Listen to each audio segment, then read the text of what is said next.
டிஎன்பிஎஸ்சியில் வந்த ஒரு கொஷினை இன்னைக்கு பார்க்கலாம் வாங்க. Question, which is greater 3/4 or 4/3? 3/4 பெருசா 4/3 பெருசான்னு கேட்டிருக்காங்க. இது அப்படியே நமக்கு பார்க்கும்போது எப்படி தெரியும்னா 4/3 தான் பெருசுன்னு நமக்கு தெரியும். ஆனால் இது எப்படி சால்வ் பண்ணுறதுன்னு பார்க்கலாம், எது பெருசுன்னு கண்டுபிடிக்கலாம். ஃபர்ஸ்ட் கொஷின் என்னவோ அதை எடுத்து அப்படியே எழுதிக்கணும். 3/4 அண்ட் 4/3. இப்போ ஃபர்ஸ்ட் இதை கண்டுபிடிக்கணும், நெக்ஸ்ட் இதை கண்டுபிடிக்கணும். கண்டுபிடிச்சிட்டு ரெண்டுல எது பெருசுன்னு நம்ம கம்பேர் பண்ணி பார்க்கணும். 3/4 3/4னா 3 to the power 4 என்னும்போது 3 வந்து 4 டைம்ஸ் இருக்குன்னு அர்த்தம் நமக்கு. இதை மாதிரி எடுத்து எழுதிக்கணும். இப்போ மல்டிபிள் பண்ணணும்.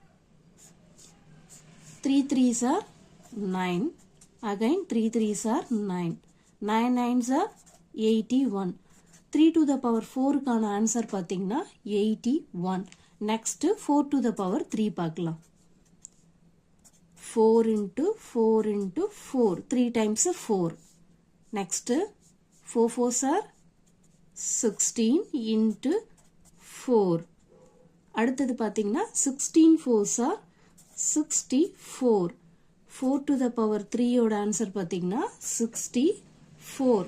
இப்போ 81 64. 81 பெருசா 64 பெருசா? 81 தான் பெருசு. 81 is greater than 64. 81ன்றது என்னது? 3 to the power 4 greater than 4 to the power 3. Therefore 3 to the power 4 is greater than 4 to the power 3.